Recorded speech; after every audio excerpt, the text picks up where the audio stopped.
So hello guys and welcome back to another video. So today I'm gonna show you how to make this doorbell wireless. So previously I made a video on how to make a smart doorbell using Arduino, but after that I added it to a case, so you don't remember me adding it to.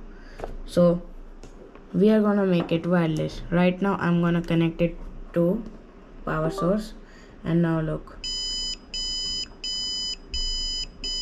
just like that we made it.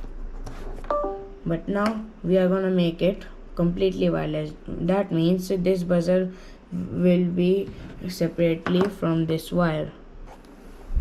So let's get started.